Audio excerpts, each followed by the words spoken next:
Hey y'all, happy Tuesday. Happy Spoken Word Tuesday. I hope you guys days come along fine. Anyway, you guys know on Tuesdays, I like to bring the word. And earlier, I read my short from Seal Portion, chapter 19, verse 87. One of the final testaments of Christ reads as follows. And there should be no other reason that a divorcement shall be given. For this reason, the daughters of God must be cautious and prove those whom they will have as their husbands. Yea, they must assure themselves that the man whom they choose as their husband is worthy before God. And ye should test them and see if they live by the commandments of God and not by the commandments of men. And if they live by the commandments of God, then ye should receive from them the happiness that ye desire. But if they live by the commandments of men, then ye should experience misery and strife in a union with them. You guys, besides infidelity, a divorce should not be given, right? If the marriage is led by the commandments of God, then the commandments of God should lead the marriage to happiness. But if the marriage is led by the commandments of men, then the commandments of men should lead them to misery and strife in their union, right? And last week I believe I stopped probably at verse 82 in the Seal Portion chapter 19, but I'm gonna go back and begin with verse 80, okay, in the Seal Portion. Go back to two verses, okay. But as always, I want to read the header so you guys can know what the chapter's about. And this is like maybe my third or fourth week doing this chapter. It might be the last week I might complete today, but who knows, I might complete next week. All right, chapter 19, header reads as follows. Adam explains in plainness the law of the gospel and the commandments of Jesus Christ. Love your neighbor as yourself. He explains the sacredness and importance of fidelity in marriage. Okay, so like I said, I'm going to begin at verse 80. All right, verse 80. And I am saddened that there are many of you, my sons, among us who have corrupted the law of marriage, and I have caused it to be taught unto you. For ye deceive the women, and pretend to be righteous, and pretend that ye are willing to fulfill her desire of happiness, so that the woman will choose you and desire to make you her husband. And ye lust after her, and the dowry that is given, and not that ye should serve her and provide for her happiness. So you see, the father, he is saddened that many of the sons, have corrupted the law of marriage, right? For the most part, they don't really love the wives. They just lust after her, right? And don't honor the dowry that is given to you to have her. And again, the dowry is really still back in Africa, the motherland, right? Where, the husband has to give a dowry to receive the wife. You have to get a family money or whatever the dowry may be to receive the wife. So, ensure them and ensure the family they're going to take care of their wife, right? Love her, do death do a part, love, happiness, sadness, whatever it may be. But of course, again, the father is saddened that men have corrupted the law of marriage. And, in place of the law of marriage, they lust after people, right? Lust after them, right? And instead, making them happy that they became the husband. Verse 81. And because it is by the free will and choice of a woman to make a man her husband, she is bound by the covenant that she made unto him. And through this covenant, she had obligated herself to this man all the days of her life. And for this reason, a man had no right to put away his wife. If it be so, be that accepted her desire to make him her husband. So you see, besides infidelity, a divorce should not be given, because when they made that covenant to death do they part. And that's why it's saying that, even though she got the free will, the woman has the free will, to choose her husband, right? But she is bound by that covenant, that she made it to him, right? And through that covenant, she obligated herself to her husband all the days of his life, right? And there's no other reason besides infidelity that man have a right to put away his wife, right? Okay? Verse 82. And a man should not be compelled in this world or in the next, in the glory that permitted eternal unions, to accept the desire of women. Nevertheless, in the glory of the kingdom of God, where these unions are permitted, there would be only righteous men, and a righteous man should never deny a desirous woman for being his eternal companion. And they shall only desire this union to serve others. For in this, their blessing and their joy are complete. So in the spirit world, yes, there would be husband and wives, but it won't be no sexual relations, right? They would be they would be, together, and complete with joy to serve others. Like I said, there's going to be administration, right? And the celestial glory who would be allowed to be the husband and wives, the spirit husband and wives, they would be in the celestial glory, and they would be ruling over those and serving those underneath them under the celestial glory and the terrestrial glory. Those who glories, would need the administrative glory, the celestial glory, the husband and wife glory to get all their needs from. Okay, and again, by them being a celestial glory and being administrators and being husbands, spirit wives, their joy and happiness will be complete with serving those that's underneath them. Verse 83. And ye shall not engage in any sexual relations of any kind, even those actions that lead up to the desire of these relations, unless ye have been chosen by a woman to be her husband. And the woman shall remain pure and untouched by other men until the day that she make a decision regarding her choice of a husband. Now, and right now in the latter days, everybody sleeping with everybody, then they probably meet a husband and a wife, okay? So right now, before the law of marriage became corrupted, then, back then, the woman the woman would choose a husband, but then she won't be really touched or be touched by another man, except her husband, okay? She won't be having sex with any kind of, any relations of sex of any kinds, right? Unless she been, chosen that she been chosen that man to be a husband. Unless she chose that man to be a husband. So therefore she should be remain pure and untouched by other men until that day she make a decision regarding the choice of her husband. Verse 84. For every woman shall one day be the wife of a husband, if so she chooses. Okay. And if it so be that a woman committed fornication or anything like unto it, she shall commit adultery against her future husband. Okay. And any man that committed fornication or anything like unto with another woman had committed adultery with the future wife of another man, who the woman had not yet chosen for herself. So again, before the law of marriage became corrupted, right? If a man, or if a woman sleep with somebody other than their future husband and wife, then the woman had committed fornication, right? Against her future husband, or the husband had committed adultery against his future wife, right? From another man or from another woman. Verse 85. And if a woman had committed fornication or anything like unto it, and make it a lie to the man that she desires to take unto herself as a husband, and presented herself as clean and pure before him, then she can be put away, or divorced from him to whom she made that lie. But if that man be a righteous man, and then shall forgive his wife for the things which she made done before him, before she made that covenant with him, and her sins will be remembered no more before the Lord, and it will be counted unto the man as righteousness, right?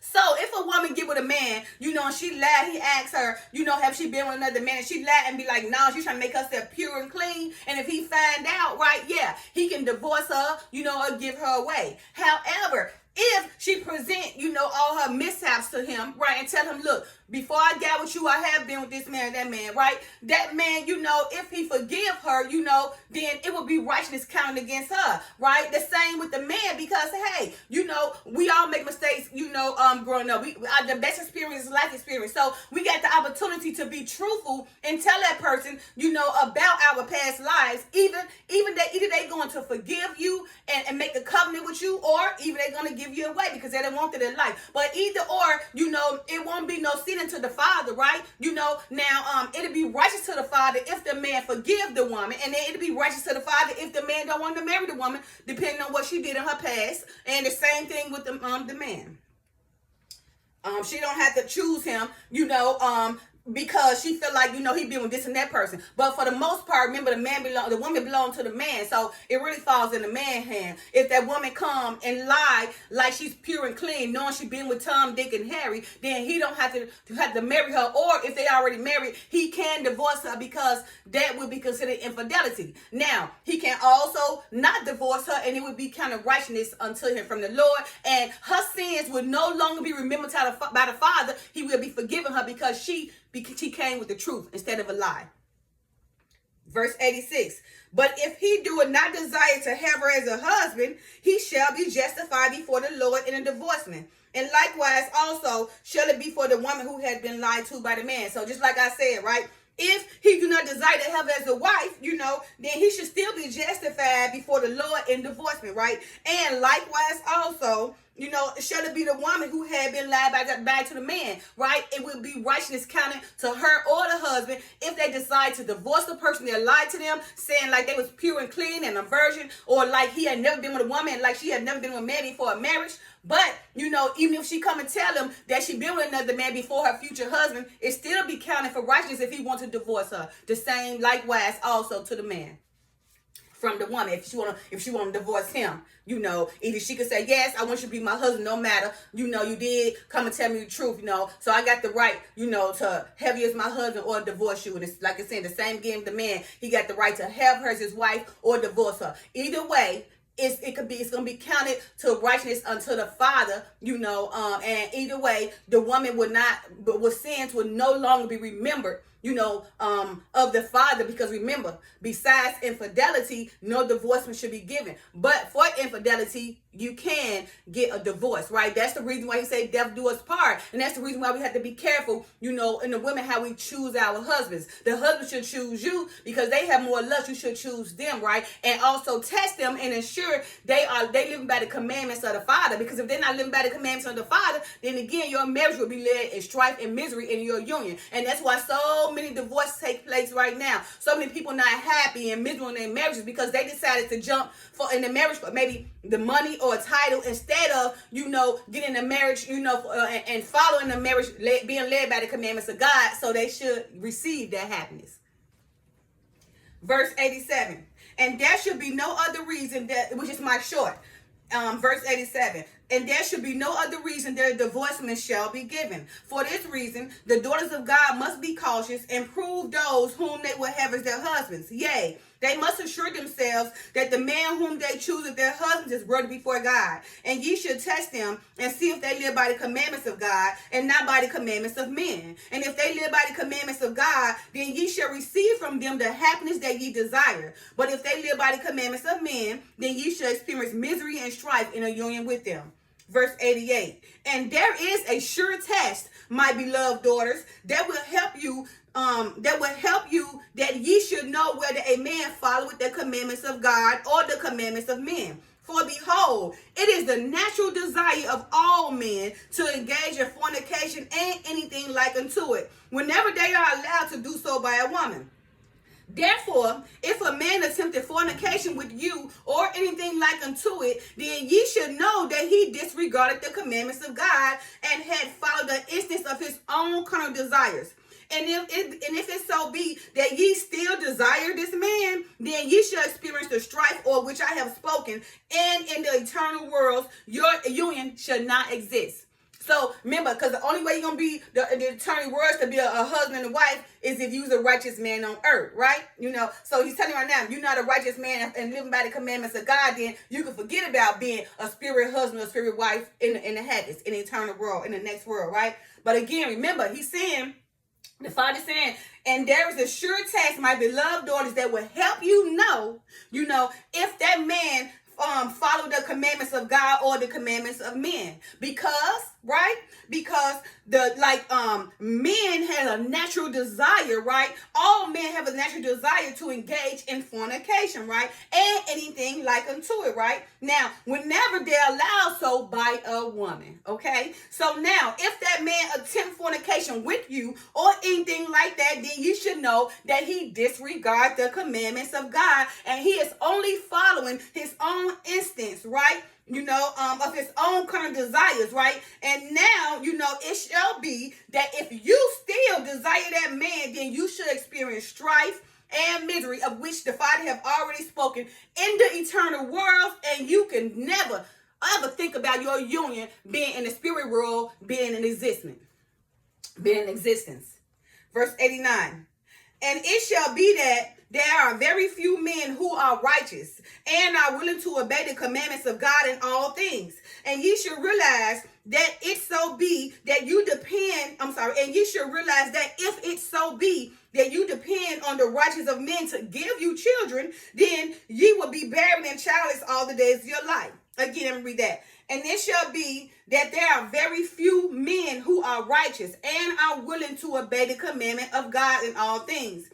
And ye shall realize that if it so be that you depend on the righteousness of men to give you children, then ye will be barren and childless all the days of your life, right? Because remember, most men, there are very few men who are willing, to be righteous and are willing to obey the commandments of God. So now, if you are dependent on that man, though, you're going to be barren all your days of life because of very few men, right? Now, there is a blessing because remember, when it's a God saying, you got to understand the Father send husbands to wives, right? Righteous men so that he could allow them to have children for generation to generation, to lead lead others, with the gospel, with the true gospel, right? With the counsel of the Father, but not the counsel with the wolves in sheep clothing, right? So again, if that woman is waiting on a righteous man, to give her children, that she may be bearing all the days of her life, because there are only very few men, right, that is righteous, okay? So therefore, remember, we all fall short of the glory. Everybody's sinning. So now you can either forgive that man, and y'all, try to work on, allowing the commandments to lead you, or wait for a righteous man, be buried all the days of your life. Now, it is very few can get that righteous man with that righteous woman. It's because them themselves have already prepared themselves by the Bible, by the word. So therefore, the Father brought them together, which is rare. But right now, in these last days, remember, there'll be 7 women to 1 man. What you see right now, 7 women to 1 man, because they live by the commandments of man instead of the commandments of Father. Verse 90. And if ye are a righteous woman and are desirous to have children, then ye should be justified in creating these children with an unrighteous man. If it so be that he is chosen by you, because ye cannot find a righteous man among you. So yes, some women, if you desire to have children, right, and there's very few, then okay, and you're a righteous woman, okay, and you desire to have children, then ye should be justified. There won't be no sin against you if you are a righteous woman. Not an unrighteous woman, but a righteous woman who wants children, because there are very few men who are righteous. Therefore, because you desire children and you go ahead and have children by an unrighteous man, then and because if it so be that he is chosen by you, because ye cannot find a righteous among you, it will be justified. The Father will not look at that as sin, because you are indeed righteous. And although you had this child by this unrighteous man, because there are very few righteous men, then because you led by the Father and the righteous woman, you're going to raise them children up in the righteous way anyway. So, of course, there won't be no sin against you. It will be justified, because there are very few righteous men. And again, if you wait on the righteous man to get you pregnant, you're going to be buried all the days of your life. Verse 91, and if your desires are righteous, then shall the Lord ease the burden of this strife between you and your unrighteous husband, and shall bring you great joy in your posterity. And if you remain faithful all the days of your life, even that ye keep all the commandments of the Lord, then shall you be blessed with the choice of a righteous husband in the kingdom of God, if that so be your desire. So you see that if the woman, if the woman, if your desires are righteous, so if the woman desires are righteous, right, then the Father will ease the burden, of the strife between you and your unrighteous husband, okay? And he should still bring you joy, great joy in your posterity, right? And if you, righteous woman, remain faithful all the days of your life, even that you keep all the commandments of the Lord, then ye should be blessed with the choice of a righteous husband, okay, in the kingdom of God, if that so be your desire.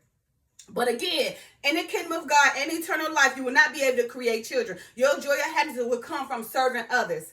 As you've been the top in the celestial glory, the stars and the moon in the celestial, you be up there with them, and you will have control over the other glories beneath you. You will be their administrators, and they will need you for everything.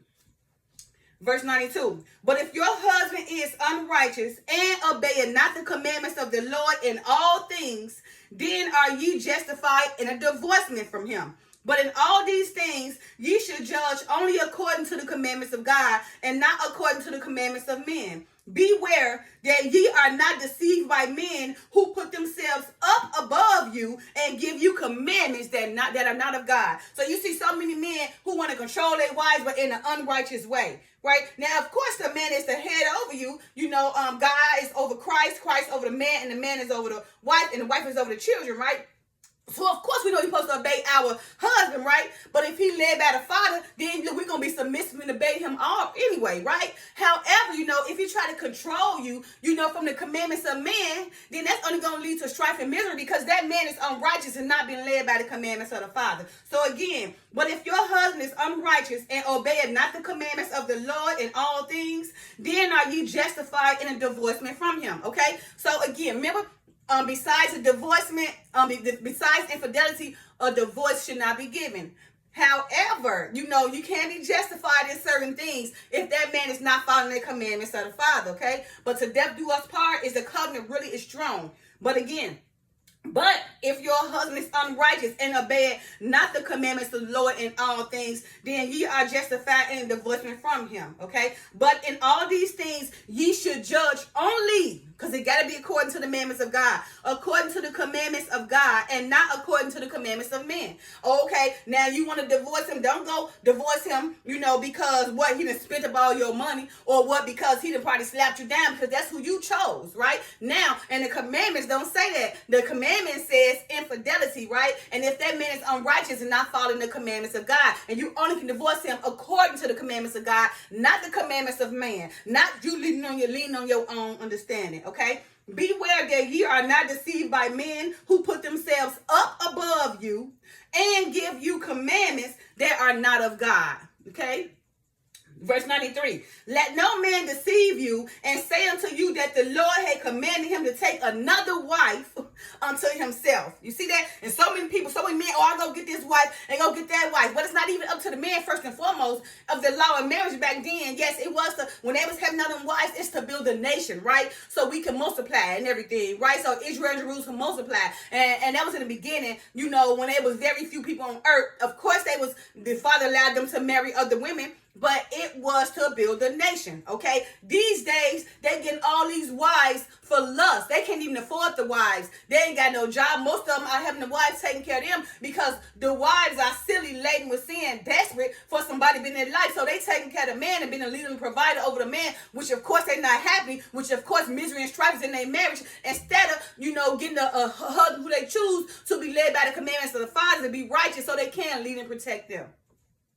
All right, for again, verse 93. Let no man deceive you and say unto you that the Lord had commanded him to take another wife unto himself. For the Lord would never command such a thing, for it has been explained to you. It is the choice of a woman to choose a husband. So you see that? Not the man to choose the wife, but the woman to choose the husband. Now, if it so be that, that wife don't mind another wife being a wife to her husband, then she so be it. But it's by the woman to choose, not the man. And they be sister wives. The man don't get to choose. The woman might get to choose because maybe they want to build a nation together. Okay? But if a man choosing these wives only for lust, so therefore, in order for a man to have a second wife, it has to be the wife who choose the other wife and not the man.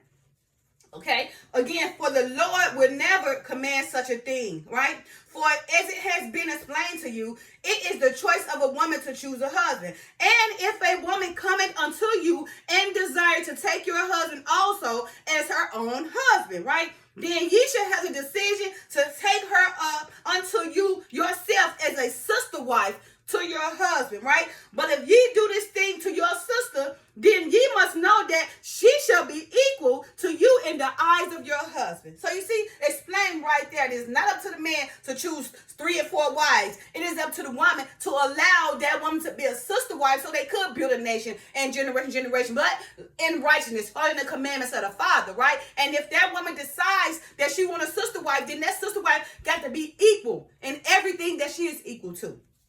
All right, in the eyes, of the husband, okay? Verse 94. And there should be no man that should be given the power and authority to give a woman to another man. Neither should the power be given to any to choose a husband for any woman. But unto some who are righteous men of God, the Lord suffereth to be given the authority to counsel with the woman who find themselves without husband because of the wickedness of men. And it will be given unto this righteous man to seal the covenant before God. Okay? Remember, because that's very few men. So now you got that woman that's righteous. So of course, if that wife is okay with her being a sister wife to her husband, at least she got a righteous man, because there are so many unrighteous men.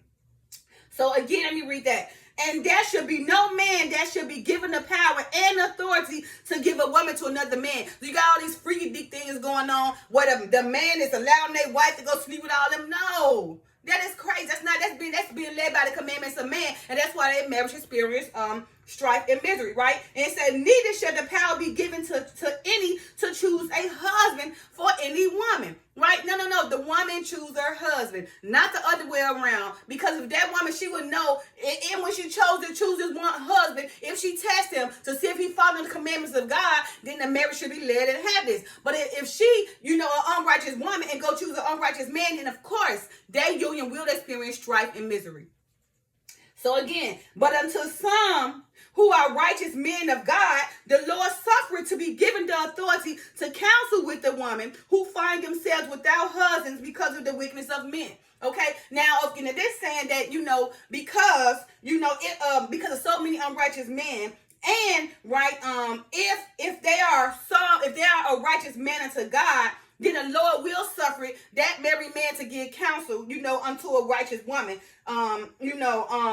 who find themselves without husband because of the weakness of man. But that woman should be righteous where she's not trying to throw herself on that husband because she's desperate or feeling lonely. But if she righteous and that man righteous, then the father allowed that married man to give counsel to that righteous woman, right, who can't get a husband, right, because of all the wicked men. And it shall be given unto this righteous man to seal this covenant before God. Now, of course, and if the wife say, okay, she can be the sister wife, then hey, it will be justified and it will be righteousness and it will be a seal, in the covenant again of marriage before God. Verse 95. And if any woman taketh a sister wife unto herself for a husband, then it will be counted unto her as righteousness before God. But if she do not allow another woman to take her righteous husband as her own, then it should not be counted unto her as unrighteousness. For the Lord delighteth in the chastity and honor of a woman. Right? So now, it would still be counted as righteousness for the woman if she want a sister wife or if she don't want a sister wife. As long as she be led by the commandments of the Father, then it's counted for righteousness against her. So now, if she say, no, I just want my husband all to myself, that's still justified, right? That's still righteousness. And if she say, okay, this is a righteous woman, she can go ahead and be your wife too and be a sister wife because it's so many wicked men. And you know what? She will be a plus to our covenant, and we can have more children and have more land and have more wealth. That is righteous too. Okay. Verse 96. Behold, I have been loyal and faithful to Eve all the days of my life. Now you hear Adam talking, right? Because again, Adam is speaking, but inspired and through the words of God. Okay, inspired by the words of God. Okay. All right. So again, 96. Behold, I have been loyal and faithful to Eve all the days of my life. In honor, I sustain her and cherish each moment. I am blessed with her presence. I have had no lascivious thoughts and no lustful desires, and have entered into my heart all the days of my life.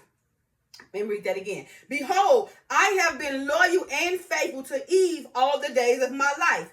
In honor, I sustain her and cherish each moment. I am blessed with her presence. I have had no lascivious thoughts and no lustful desires have entered into my heart all the days of my life. And I am one with her. And because of these things, we enjoy a fullness of happiness in the union within which we have been blessed.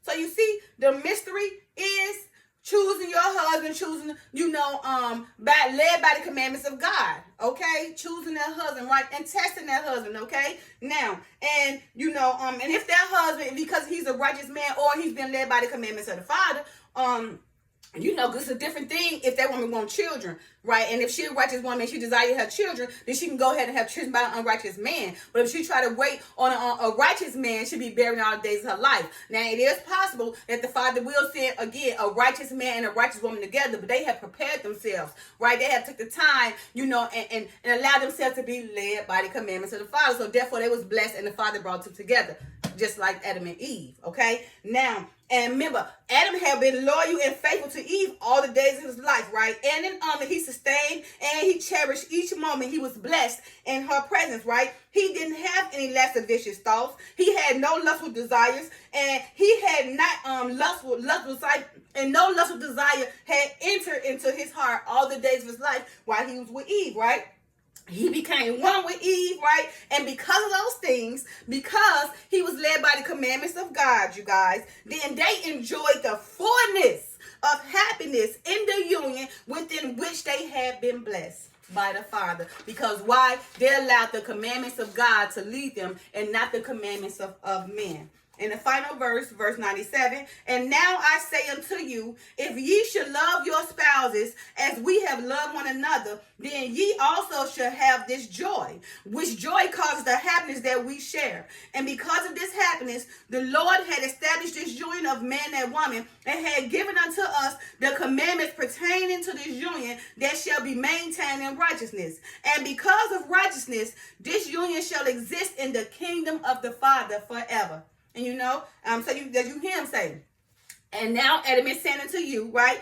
If ye love your spouses as Adam and Eve have loved one another, then you guys should also experience this joy, right? And you guys should also, cause the happiness, just like, your marriage should be happy, just like Adam and Eve was, right? And because of that happiness, the Lord had established that union of man and woman, right? Okay, and had given unto Adam and Eve the commandments pertaining to that union, right? That was maintained in righteousness, right? And because of that righteousness of Adam and Eve, their union will exist in the kingdom of the Father forever, in an eternal kingdom. Where you will see them as husbands and wives, right? Being joyful and happy to serve those beneath them, okay? So, and this same covenant, this same being led by the commandments is what my husband and I follow.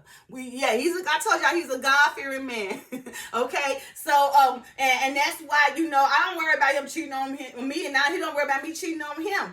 And because why? We've been led by the commandments of the Father. So if you guys seeing us happy and doing this and doing that and taking pictures, seeing us happy, it's because we desire happiness, and because we live by the commandments of the Father has give us happiness, right? We don't let the commandments of man tell us what we should do and get in our business how we should do it, because that will only bring misery and strife, and bring, stuff to our marriage that would cause us to probably argue and be bitter towards one another. No, because he's a God-fearing man, I'm a God-fearing woman, and we got to live our life off commandments. Now we're not perfect, we all fall short of the glory, right?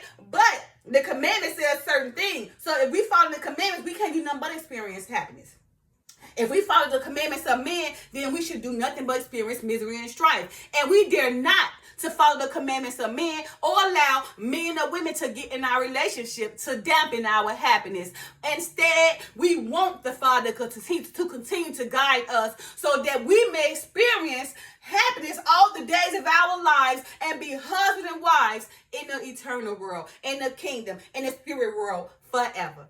All right, you guys. Happy Tuesday. Love you guys. Peace.